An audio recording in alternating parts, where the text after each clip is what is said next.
Assalamualaikum warahmatullahi wabarakatuh. Yang terhormat kepada penanggung jawab Laboratorium Sistem Informasi dan Keputusan dan Koordinator Praktikum Simulasi Sistem pada tahun 2024-2025. Perkenalkan, nama saya Anindya Amaradipta dengan NPM 223010023. Pada kesempatan kali ini saya akan menjelaskan tentang apa itu simulasi sistem yang nanti akan saya pelajari pada satu semester ke depan.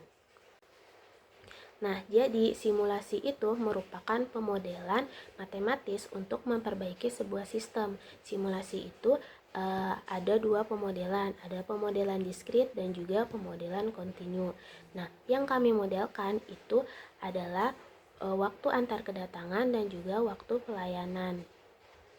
Nah, sebelum masuk ke waktu antar kedatangan, kita itu harus tahu sistem antriannya ada berapa. Jadi sistem antriannya itu ada yang berupa FIFO. Jadi FIFO itu entity yang pertama kali datang itu akan dilayani terlebih dahulu. Lalu ada LIFO. LIFO itu berarti entity yang terakhir kali datang dia akan dilayani terlebih dahulu. Lalu ada SPT. Jadi entity yang membutuhkan layanan lebih cepat itu akan dilayani terlebih dahulu. Dan yang terakhir ada LPT. Jadi entity yang proses pelayanannya itu lebih ribet itu akan dilayani terlebih dahulu. Nah, pada tampilan arena itu terdapat dua modul yang terletak pada kiri layar.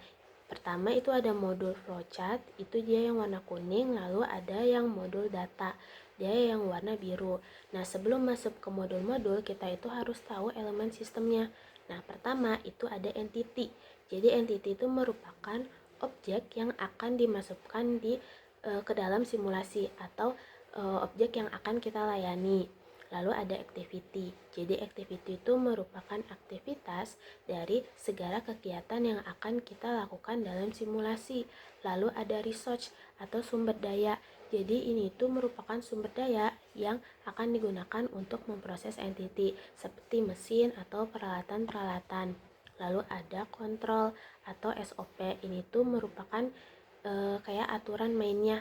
Jadi yang digunakan untuk merapikan atau menertibkan suatu pekerjaan. Selanjutnya ada variabel. Jadi variabel ini bisa berupa nilai angka maupun nilai mutu atau informasi yang mencerminkan banyaknya karakteristik dari sebuah entity. Pada modul flowchart yang biasa yang digunakan itu pertama ada modul create. Jadi modul create itu merupakan buat kedatangan si entity-nya. Nah, dalam modul create ini kita itu harus tahu pola kedatangannya itu apa. Bisa berupa random yang merupakan distribusi eksponensial, lalu ada schedule yang kedatangannya itu yang terjadwal, lalu ada konstan dan juga expression. Expression itu maksudnya kedatangannya itu distribusinya selain distribusi eksponensial. Selanjutnya ada proses. Jadi modul proses ini dia itu buat memproses si entity yang masuk ke dalam sistemnya.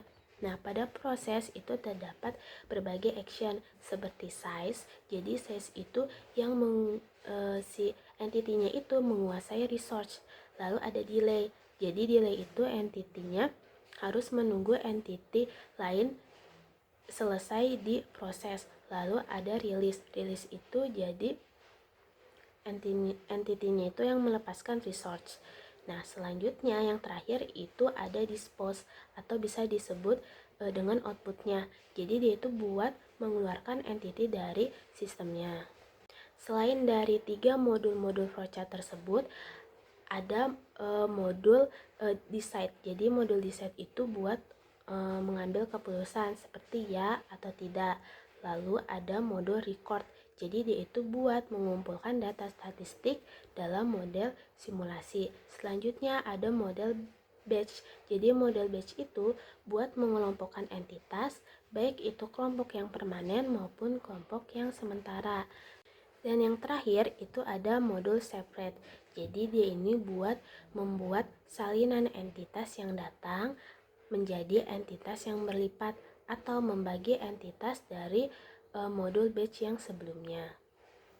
Nah, jadi intinya pemodelan yang baik itu adalah model yang harus dipresentasikan atau diwakili atau memiliki karakteristik yang sama.